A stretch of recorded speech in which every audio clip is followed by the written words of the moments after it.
설교 제목은 혀의 단련이 되겠습니다. 본문은 야고보서 3장 1절에서 12절입니다. 신약 성경 373페이지 제가 봉독하겠습니다. 내 형제들아, 너희는 선생된 우리가 더 큰 심판받을 줄을 알고 많이 선생이 되지 말라.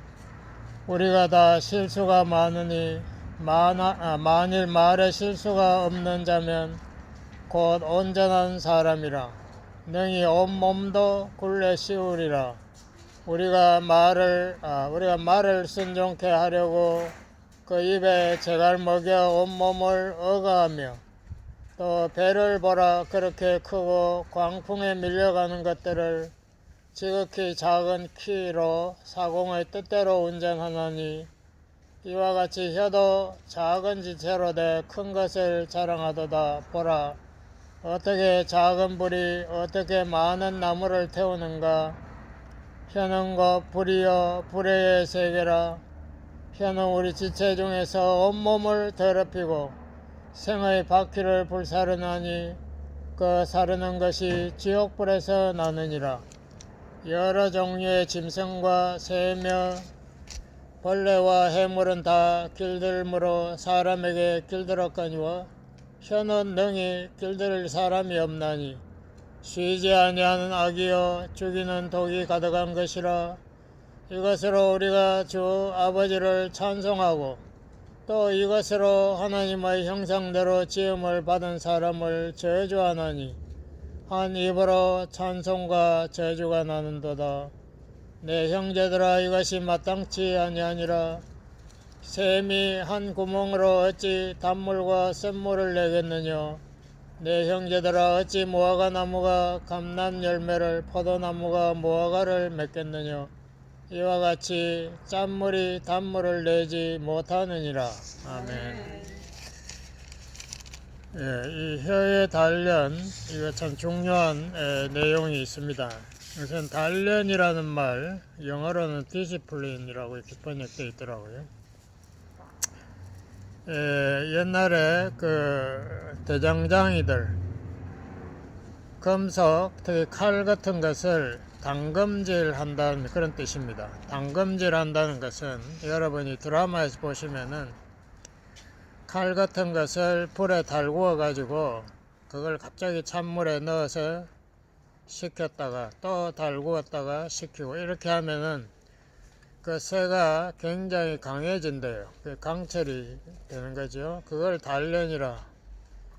그래서 하나님께서 우리를 단련시키는데 특별히 혀를 단련시킨다 이런 말씀입니다. 여기 1절 2절에 보니까 특별히 선생들의 문제를 지적했습니다. 선생들이 더 큰 심판을 받고 또 너희들 중에 선생이 많이 되지 마라 뭐 이런 말씀을 했습니다. 우리 한국도 그렇죠. 이스라엘도 그 레바이라고 선생들을 굉장히 존경의 대상으로 여기는데 그 선생들이 더 큰 심판을 받는다. 또 선생 되려고 하지 마라 이런 말은 굉장히 부정적인 생각을 가질 수 있지만은 그 당시에 선생 자리에 있는 사람들, 특별히 뭐 바리새인이나 서기관 이런 사람들이 이 메시아도 못 알아봤다 이거예요. 그러니까 얼마나 영적으로 완전히 장님이었죠. 성경을 읽어도 그 성경의 주인공 메시아를 못 알아본다면 성경 읽어서 이 사람들이 뭐를 깨달았을까 그런 우리가 생각할 수 있는데 누가복음 12장 48절에 보면 이렇게 말했습니다. 예수님이 너희가 모르고 잘못했을 때는 적게 매맞지만은 많이 맡은 자가 잘못했을 때는 크게 벌을 받는다. 다시 말하면 이 하나님의 말씀을 많이 맡은 자는 책임이 훨씬 더 크다 이거죠. 다른 사람을 잘못 가르쳐 가지고 그러니까 우리 한국 기독교가 지금 옆길로 가고 있다고 생각합니다. 뭐 다 그런 건 아니죠. 대부분이 그래요. 그 중에 큰 이유가 예를 들면은 우리가 존경한 조영기 목사님이 성경 해석을 잘못한 거예요. 뭐 요한 2서 구석에 있는 한 구절 가지고 삼박자 뭐 축복 어쩌고 하면서 기복신앙을 뒤따 가르친 겁니다. 그러니까 하나님 믿으면은 복 받아가지고 세상적으로 성공하고 건강하고 뭐 이렇게 된다. 이런 식으로 기복신앙을 가르치면서 한국교회가 근본적으로 이게 정도를 가지 못하고 있습니다. 교회도 제가 신학교에 가니 그렇게 가르치다 교회 너희들 앞으로 개척하든지 하면은 교회를 무조건 큰 거를 최고로 크게 지어라. 교인들이 막 낼 수 있는 헌금을 다 끌어모아 가지고 크게 지어야 크게 성공한다. 이 성공이라는 개념이 장사꾼 개념 같아. 뭐 교회 하나 차려 가지고 크게 차려서 사람을 크게 많이 모으면 네가 유명해지고 성공한다. 이 한국 교회의 성공 목회자의 그 어떤 상이 세상의 장사꾼 상하고 뭐 하나도 다르지 않아요. 뭔가 잘못됐지. 예수님이 그랬지 않습니까? 넓은 길로 가지 마라. 십자가를 지고 따라가는 길은 좁은 길이다. 이건 너무나 다른 엉뚱한, 그렇게 선생이 잘못 가르치면은 큰 영향을 끼치는 겁니다. 한국 기독교가 이게 정말 11조를 내도 동기가 순수하지 못한 분이 너무 많아요. 11조를 바쳐야 내한테 큰 복이 돌아온다는데 바쳐야지. 이거 잘못된 동기, 하나님이 그거 기뻐하겠습니까? 그런 식으로 바치면 내가 드려서 하나님으로 하여금 나에게 복을 내리게 하겠다. 이건 요술쟁이 하나님인가? 그런 식으로 우리가 믿으면 안 되죠. 내가 하나님 거니까 내가 감사함으로 바치는 거지. 이게 어떻게 하나님 팔을 비틀어서 나에게 복을 주게 하려고 내가 11조 바쳐. 이 따위로 생각하면은 신앙이 성장하지 못합니다. 여기에도 바리새인과 서기관들이 성경을 이해도 못하면서 막 가르치니까 이게 메시아를 오히려 십자가에 못 박았잖아요. 군중들이 그렇게 엄청난 죄를 짓고 40년 후에 이스라엘 백성이 로마 군대에 100만이 넘는 사람이 죽었습니다. 그의 궁극적인 책임을 보면은 이 장님 바리새인과 서기관들, 이 사람들이 메시아를 못 알아보고 메시아를 배척하고 죽임으로써 이렇게 된 거예요. 그러므로 선생의 책임이 너무나 크다. 누가복음 17장 1, 2절에 보면 예수님이 이렇게 말했습니다. 이 아주 작은 이 성도들 한 사람을 실족해 하면, 죄짓게 하면 차라리 그 죄짓게 하는 것보다 차라리 연자 맷돌, 큰 맷돌을, 그 당시 나귀가 끌고 돌아서 큰 맷돌을 네 목에 달아가지고 빠져 죽어라. 예수님이 그렇게까지 엄한 말을 별로 안 했어요. 근데 여기에 얼마나 예수님이 이 가르치는 자가 실수했을 때에 그 사람들에게 시험을 끼치면은 그 결과가 얼마나 위중한가. 하늘에 있는 천사들이 슬퍼한다 이거예요. 하나님이 슬퍼한다. 그 차라리 네가 죽는 게 낫다 이런 말까지 했을까. 그런데 여기서 선생을 왜 꼭 집어서 이야기했는가. 선생은 말을 많이 하는 그런 직업 아닙니까? 말을 많이 하면은 거기 실수가 꼭 생기게 되어 있습니다. 이 혀라는 것이 이 두뇌에서 얼마나 가깝습니까? 우리 마음이 어디 있나 뭐 그런데 가슴에 있다고 하는데 그렇지 않고, 뭐 요새 생물학자 두뇌에 있다 그러는데 두뇌하고 혀는 굉장히 가까워요. 그러니까 그게 그 짧은 거리에서 순간적으로 말이 탁 튀어나오는 거를 많은 소양이 없는 사람은 그거를 조절을 못해요. 그러니까 옛날에 보니까 막 깡패하다가 회개해가지고 부흥사 된 사람 인사를 보면 막 설교하다가 욕이 튀어나오고 막 이러더라고. 자기가 조절이 안 되는 거예요. 그게 실수가 가능성이 많다. 그러고 또 이게 선생이라면 공부를 많이 했다고 우리가 생각할 수 있는데요. 사람이 지식이 많으면은 자기도 모르게 교만해집니다. 그래서 자기 자신의 지식에 의존하기. 고린도전서 8장 1절에 바울이 그랬어요. 이방 신에게 제사 드리는 거 너희들이 거기에 대해서 많이 아는 것이 무슨 이론을 펴는데 지식은 우리를 교만하게 한다. 사랑은 덕을 세우는데 지식은 교만하게 한다. 바울이 지적했습니다. 너무 많이 아는 척, 그거 굉장히 위험하다 이거죠. 그럼 교만해지고 다른 사람을 판단하고 충고하게 되고. 그러니까 목사님들이 다 그런 건 아니지만 상당히 많은 부분들이 누가 교인들이 이렇게 상담하려고 그러면은 듣질 않아요. 듣질 않고 무조건 충고부터 툭 튀어나온다고. 그러니까 상대방의 문제를 알지도 못하고 충고를 하니까 그 충고가 맞는 말이 아니죠.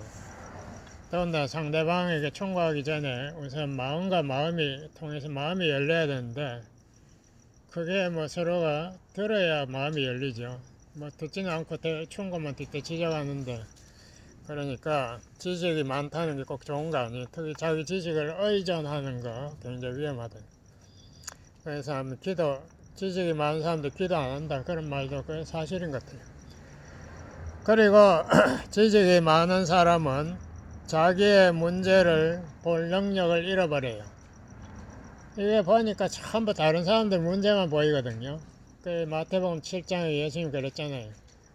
이게 다른 사람의 눈에 티는 보는데 자기 눈을 가리는 대들보의 큰 그 지붕을 버티는 그 나무는 안 보인다. 그니 대들보부터 빼라 이 말을도 하셨는데, 머리에 뭐 들은 게 많으면 다른 사람 눈에 있는 티는 많이 보여요. 그러니까 그걸 자꾸 지적하게 되고 자기 자신의 문제는 잊어버리고. 그리고 이 지식이 많은 또 하나의 문제점이 뭔가 하면은, 지식이 많은 사람들 중에 제대로 그러면 그 지식을 자기 삶에 실천하는 사람이 극소수예요. 제가 신학교 다니면서 그걸 많이 느꼈어요. 와, 유명한 철학 지식은 굉장히 많은데요. 자기의 이론을 그럼 자기가 삶에서 실천하는가, 그런 철학자는 진짜 손가락에 꼽아도 없어. 그만큼 많은 지식이 자기의 삶의 실천에는 아무 도움이 안 돼. 이게 사람이 지식만 자꾸 탐구하면은 삶의 실천이 따라오지 않습니다. 이 지행합의라고 우리는 그런 이론도 배웠지 않습니까? 중국에서 뭐 유명한 사람이 했다는데, 이게 안다는 것도 행동 실천해 가지고 내가 삶의 지식, 정말 이것을 하니까 내 자신의 부족도 느끼고 다른 사람도 이것을 내가 효과적으로 도울 수 있는 방법도 배우고, 이렇게 해야 이게 산 지식이지. 그냥 이론적으로 머릿속에 이론을 세우는 뭐 유명한 철학자들 있지 않습니까? 뭐 칸트니 뭐 어쩌고 뭐 이런 유명한 철학자들 이론이 너무 복잡해가지고 아무도 제대로 이해도 하는 사람도 별로 없고, 그게 누구에게 도움이 되는지도 모르겠고 오히려 우리 기독교에 큰 화를 끼쳤지만, 이런 행위가 따라오지 않는 지식, 이것은 쉽게 말하면 외식이라 해요. 외식. 자기의 삶은 자기 말하고 완전히 다른 거예요. 그러니까 이게 엉터리죠. 예수님 마태복음 23장 3절에 그랬습니다. 너희들 바리새인들의 말은 들어라. 그렇지만 그들의 행위는 본받지 마라. 그들은 손가락 하나 움직이지 않고 다른 사람들의 무거운 짐을 지우는 자들이다. 참 좋은 말씀이. 우리 교회 목사들이 그런 위치에 있지 않나.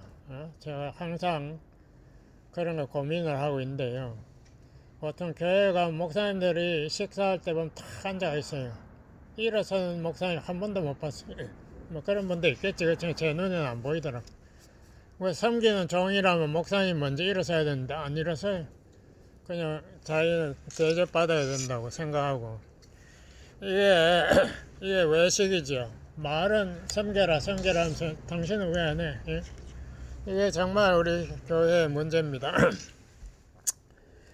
그런데 우리가 말 실수가 2절에 보니까 누구나 다 한다 이거예요. 목사님만 하는 거, 선생님만 하는 것도 아니고 누구나 다 말 실수가 많은데 자기 혀를 절제해서 잘 절제해서 말 실수가 없는 그런 사람이 있다면 그 사람은 온전한 사람이다 라고까지 했습니다. 그마침 이 말을 가지고 사람의 인격을 우리가 테스트할 수 있어요. 이번 주일에도 트럼프가 말 실수해가지고 얼마나 많은 문제가 있죠. 조지아 선거 망쳤죠. 거기다 또 그 국회의사당의 사람들을 막 진군하게 해가지고 국회의사당 혼란에 빠뜨리고 사람이 막 죽고 야단 법석을 찍었는데 이 말을 이게 절제할 수 없는 사람은 인격적으로 바닥이 그 하나님이 쓰지를 않죠. 그러니까 그런 문제가 있습니다. 그래서 말을 절제할 수 있는 사람은 온몸을 굴레 씌울 수 있다. 굴레 씌우면 어려운 말인데 이것도 절제한다고 해석하면 돼요. 온몸을 자기의 모든 행동을 다 절제할 수 있는 훌륭한 사람이다. 말을 보면은 말을 함부로 하고 실수하고 엉터리 뉴스나 자꾸 퍼뜨리고 이런 사람들 보면은 인격적으로 절제가 안 돼요. 그러면 그게 문제가 있다고요. 성령의 열매의 9번째가 절제 아닙니까? 절제가 뭡니까? 자기의 옛 자아, 나의 주장, 욕심 이거를 꺾을 수 있는 사람 이게 절제예요. 이게 정말 중요하지. 절제가 안 되면 뭐라 그랬어요? 골로새 3장에 보니까 그게 탐심이고 우상 숭배다. 절제가 정말 중요하더라고요. 자아를 이겨야 돼. 자아를 십자가에 못 박아야 돼. 그래야 새 자아, 예수님을 믿는 예수님 말씀을 따르는 새 자아가 예수님을 믿음으로 살아갈 수 있지요. 내 주장이 버젓이 살아있는데 하나님 말씀 믿고 따르려고 하네요. 그래서 이게 절제가 아주 중요합니다. 모든 그리스도인들은 다 예수님의 공로로 죄사함 받았습니다. 이건 칭의라고 해서 이거는 나의 공로하고는 아무 관계가 없어요. 나는 예수님의 십자가의 공로로 우리가 모든 죄를 다 사함 받았는데요. 구원의 그 다음 단계가 우리가 성화라고 하지 않습니까? 예수님을 닮아가는 그 단계는 우리는 전부 다 그 단계에 지금 머물러 있어요. 그거를 어떤 목사님 그러다 공사 중이라. 우리는 다 공사 중이니까 말 실수가 하루에 최소한도 5번씩은 다 나와요. 그 사람들 앞에서 우리가 실수하고 내 자신이 후회하기도 하고 이렇게 하는데 이것을 우리가 매일 십자가에 못 박히는 그 체험을 해서 내 자아가 바뀌도록 우리가 끊임없이 이 절제의 단련을 해야 된다. 자, 오늘 두 번째 본문에 보면은 혀의 파괴력이 나옵니다. 잠언 18장 21절에 보니까 일어났더라. 죽고 사는 것이 혀의 권세에 달렸다. 무슨 말 아닙니까? 우리가 특히 집안 가족끼리도 우리가 자녀들에게 언제든지 저주할 수 있어요. 너 안 돼. 이거 얼마나 무서운 저주 말입니까? 너는 싹이 노래 이런 식으로 사람을 바보 취급해버리면 그 저주가 그 사람을 죽인다. 그 반면에 긍정적인 말 잘못했을 때도 너 이번에 실수했지만 누구나 다 실수해. 다음에는 잘할 수 있어. 위로 격려 용기를 줄 수도 있다. 살릴 수도 있고 죽일 수도 있다. 무서운 말. 이 야고보가 긍정적인 예로 이렇게 했습니다. 말의 재갈 조그마한 그 입을 이렇게 묶은 재갈이 그 힘센 말의 모든 행동을 제어할 수 있다. 배에 여러분 키 보셨는지 모르는데 조그마한 키가 그 큰 배의 항로의 방향을 조절합니다. 그거도 엄청난 그 영향력을 발휘하죠. 부정적인 예도 있어요. 우리 캘리포니아 매년 산불 나지 않습니까? 이번에 보니까 우리 편지 날라왔더라고. 가주 총독 리콜 쫓아내자고 편지 사인하라고 왔더라고.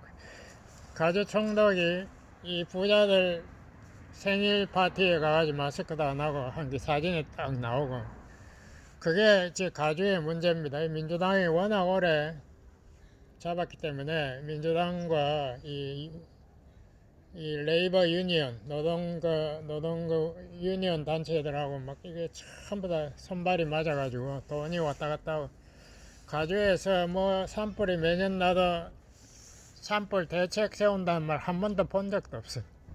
매년 이제 앞으로 가뭄이 계속되죠. 이제 비 안 오잖아요. 뭐 댐 세운다는 말 하나도 나 들은 적도 없어. 이게 정말 웃기더라고. 돈은 다 받아가 어디 쓰는지 몰라. 하여튼 뭐 그런 이야기도 제가 엉뚱한 말이 나왔는데, 작은 불이 그 산불을 일으키면 소방대원이 수천 명이 와도 못 끄잖아요. 그 무서운 거죠. 우리 교회에도 누가 말실수 한번 하면은 뭐 교인들이 다 나서도 안 돼. 그 교회가 갈라지더라고. 서로 싸우고 목사편, 장로편 해가 싸우고. 작은 혀가 이 큰 소리를 내고 오만방자하며 큰 자랑하는데, 잠언 12장 18절 여러분 꼭 기억하세요. 이런 말도 있더라고. 칼로 찌름같이 함부로 말하는 자가 있다. 와, 이 무서운 말이니까 내가 그런 사람 아닌가, 이걸 내 자신을 항상 돌봐야 됩니다. 돌아봐야 돼요. 이 말이 칼로 찌르는 것보다 더 무서운 깊은 상처를 내가지고, 사람들이 내 교인 그분 봤어요. 그분이 기분 나쁜 말을 누가 한번 하는 걸 들어가지고 돌아가실 때까지 그 말을 안 잊어버리더라고. 그 이야기를 또 하고 그게 자기 마음에 깊은 상처가 된 거예요. 무서운 말이죠. 또 지혜로운 말은 양약, 치료제다. 치료. 약 먹는 것보다도 좋은 위로의 말, 긍정적인 소망을 주는 말, 믿음의 말을 하면 오히려 사람들이 자신감을 회복하고 치료가 된다. 참 이 말이 어떻게 하냐에 따라서 엄청난 차이를 가져옵니다. 그러니까 특별히 권력이 있는 사람, 가정의 남편들은 말을 굉장히 조심해야 되겠다. 권력이 있는 자의 말은 더 효과가 크니까요. 특히 목사 저 같은 사람 말 굉장히 조심해야 되겠다. 제가 준비하면서 많이 생각했습니다. 이 말을 함부로 한다는 게 정말, 여기 칼로 찌름같이 함부로 말한대. 상대방에 대해서 전혀 고려 안 하고 자기 기분에 따라서 팍 말을 내뱉는 거. 그게 칼과 같이 상처를 내린다. 와, 무서운 말 아니에요. 로마 제국의 가장 유명한 웅변가가 여러분 아신 시세로라는 사람이 있습니다. 시세로, 로마 시저, 그 다음에 그의 아들 아우구스투스, 그때 유명한 웅변가였는데요. 이 사람은 말재간이 타고났어요. 너무 말을 잘하고, 그리고 또 공부를 많이 해가지고 아는 게 너무 많고, 그래서 이 사람이 그 로마 그 당시 다스리는 집정관이 3명으로 있고서 그 중에 하나로 뽑혀가지고 로마의 진짜 최고 권력에 올라갔습니다. 그렇지만 이 사람이 인격이 안 좋아가지고 자기 말재주만 믿고 남의 험담을 아무렇게나 막 하고 자기 자랑 너무 많이 하고 이렇게 하다가 결국은 시저의 양자 옥타비아누스 황제의 미움을 받아가지고 사형당했습니다. 그러니까 이게 말을 잘해서 성공했지만 또 말을 잘못해서 목숨을 잃은 유명한 케이스가 되어버렸습니다. 우리 일생에 이 말 잘못해가지고 여러분 인생 망치는 수가 반드시 있을 수 있어요. 그러니까 굉장히 말을 절제하려고 신경하고, 우리가 이걸 어떻게 극복하는가 좀 이따가 이야기하겠습니다. 또 야고보가 보니까 혀의 이중성에 대해서 같은 입으로 하나님을 찬양하고 또 하나님의 형상, 하나님 모습으로 툭 만들어졌으면 우리가 먼저 사람을 볼 때 굉장히 중요한데요. 사람을 대할 때 하나님을 대하려고 하는 것 같지만 그렇게 대하라, 이게 원리입니다. 뭐 그게 잘 안 되지만 그게 대원칙이에요. 왜냐하면 이 사람을 보면서 하나님 보는 것이 내 앞에 보이니까. 뭐 야곱이 옛날에 그랬나? 뭐 하여튼 누가 그랬죠. 아유 형님 하나님을 대하는 것 같습니다. 그게 진짜 뭐 그렇게 해야 자기 형 에서를 옛날에 속여가지고 자기가 장자권 뺏고 뭐 온갖 짓을 다 했던 그 자기 형을 아주 우습게 보니 그렇게 했는데, 그렇게 한 것을 자기가 후회하는 거죠. 이 형님이 그래도 나를 안 죽이고 나를 이렇게 받아주는구나. 이분이 정말 위대하다. 이 하나님 같이 보이는 거. 사람을 하나님같이 본다면은 우리가 그 사람을 저주 안 할 거 아니냐 이 말이죠. 야고보 말이 그 말입니다. 우리가 하나님의 그 형상을 소유한 자를 존중하고 축복해야지 저주하면 안 된다. 한 샘에서 단물과 샘물이 나올 수 없다. 누가복음 6장 45절에 선한 사람은 마음에 쌓은 선에서 선한 말을, 악한 사람은 마음에 쌓은 악에서 악한 말. 즉 말이 어디서 원인이 뭔가 마음에 있다. 마음이 영어로 garbage in, garbage out. 컴퓨터 용어에 그런 게 있습니다. 쓰레기 집어넣으니까 쓰레기 나오더라. 그게 참 맞는 말이에요. 우리가 밤낮 생각하고 보는 게 쓰레기만 보고 있으면, 텔레비전만 보고 있으면은 거기에서 배운 말이 톡 튀어나오는 거예요. 거기에서 배운 생각이 딱 튀어나온다. 빌립보 4장 8절에 보니까 이런 말을 해놨더라고요. 무엇이든지 진실된 것, 진리, 거짓 말고, 고귀한 것, 고상한 것, 옳은 것, 하나님 보시기에 옳은 것, 그리고 정결한 것, 음란한 것 말고 정결한 것, 그리고 사랑스러운 것, 그리고 또 칭찬할 만한 것, 사람들 다 이렇게 사람들이 우러러보는 거, 칭찬할 만한 것, 그러한 것들만 늘 생각하려고 노력하라. 정말 좋은 말입니다. 우리의 마음에다가 그런 생각을 가득히 넣으려면은 하나님 말씀을 자꾸 읽고 묵상해야죠. 그래서 주야로 묵상할 때에 영어로 이렇게 하는 Occupy your mind with 하나님의 말씀으로 너희들의 생각을 채워여라. 골로새 3장 16절에 말씀이 너희 마음속에 풍성하게 거하게 하라. 참 좋은 말이. 그래야 말이 은혜스러운 말이 나오지. 안에 쓰레기가 가득 들었는데 은혜스러운 말이 나올까? 오히려 사람들 상처 주는 말이 나오겠죠. 그 다음에 두 번째, 잠언 15장 28절에 보면 의인의 마음은 대답할 말을 깊이 생각하여도 악인의 입은 기분에 따라 악을 선동을 주보에도 제가 썼던 거 생각하는데, 깊이 생각하는 건 뭐를 생각했습니까? 먼저 하나님이 뭐라고 말씀하셨는가? 말씀에 대해 생각, 또 저 사람의 사정은 어떤 사정인가? 그걸 깊이 생각해서 이야기를 해야 자기 기분에 따라서 팍팍 말을 쏟아버리면은 그게 악이다. 악을 쏟아낸다. 그 다음 세 번째는 우리가 감정이 격할 때는 말을 삼가하라. 화가 날 때 말을 하면 반드시 싸웁니다. 그건 너무나 당연하죠.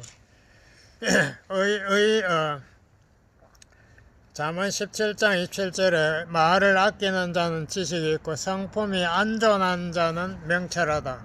저는 안전하다는 이 말이 무슨 말인지 몰라요. 사전을 진짜 찾아보니까 영어로 쿨하다. 미국 애들 처음에 저 사람 쿨하다.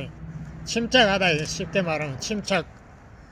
감정에 흥분해가지고 날뛰지 않고 차분하게 생각을 제대로 해가지고 말을 한다. 행동을 제대로 한다. 그렇게 하는 것을 명철하다고 잠언은 말하고 있습니다. 마음을 다스리는 자는 성을 빼앗는 자보다 더 낫다. 마음을 정복하는 것이 성 정복하는 것 더 어렵다. 우리가 마음 정복하는 게 뭡니까? 마음에 들뜨는 이 감정을 깔아앉혀야 돼. 하나님의 평안으로 이것을 다스려야 말이 은혜스럽게 나온다는 겁니다. 네 번째로 말을 많이 하면 실수가 따라온다. 말을 많이 하면 입을 크게 벌리면 멸망이 온다. 잠언 13장. 생각 없이 말을 막 내뱉고 감정적으로 말하면 반드시 문제가 생긴다. 말을 많이 하면 자기의 허물을 드러낸다는 말도 있습니다. 미련한 자라도 잠잠하면 지혜롭게 여긴다. 얼마나 좋은 말입니까? 말이 많으면 사람들이 그 사람 좋지 않게 봐요. 근데 말이 없는 사람 보면 오히려 무게가 있고 사람이 침착해 보인다. 우리 한국말로 좋지 않으면 수다쟁이라 그러죠. 옛날에 어떤 여자 그분 전도사님인데 말하면서 자기 변명이 따발총이라. 말을 너무 빨리 하니까 그렇게 뭐 좋은 말만 하면 따발총 하면 좋겠지. 근데 그게 나쁜 말이 나올 때면 그게 얼마나 많은 상처를 줄 수 있습니까? 하나님께서 우리의 그 혀를 연단하는데 우리의 마음을 연단해서 이렇게 우리를 바르게 하기 위해서 여러 가지 어려움을 주신다. 시련. 잠언 17장 3절에 보니까 도가니 풀무가 그 불로 금과 은을 재련한다. 불순물을 제거한다. 그러니까 불이라는 게 시련 아닙니까? 야고보서 1장 2절에 우리가 다 읽었죠. 많은 여러 가지 시련들을 당할 때 너희가 기뻐하라. 왜 기뻐하나? 하나님께서 우리의 마음을 단련해서 우리로 하여금 더 성숙하게 변화시키니까. 그래서 아까 야곱처럼 우리를 변화시킨다 이거예요. 우리가 출애굽했을 때 이스라엘 백성이 막바로 약속의 땅 가나안에 안 가고 광야에 40년 동안 고생했잖아요. 그 시련해서 연단을 하나님 반드시 시킵니다. 우리가 예수 믿으면 만사 해결, 그 웃기는 이야기죠. 만사 해결이 아니라 그때부터 많은 문제가 생기기 시작해가지고 나의 자아의 이 잘못된 성품을 변화시키기 시작하는 거예요. 우리가 이렇게 해서 우리가 변화돼서 하나님의 형상을 이루어가는 겁니다. 기도하시겠습니다. 아버지 하나님 감사합니다. 우리 하나님께서 우리의 마음과 혀를 단련해서 우리로 하여금 더 하나님을 닮아가게, 더 사람들에게 은혜를 끼치게 변화시킴을 감사합니다. 우리가 말씀 풍성하여 우리의 혀가 절제하고 하나님의 은혜의 말씀을 전하는 사람들로 다 만들어주세요. 예수님 이름으로 기도드렸습니다. 아멘.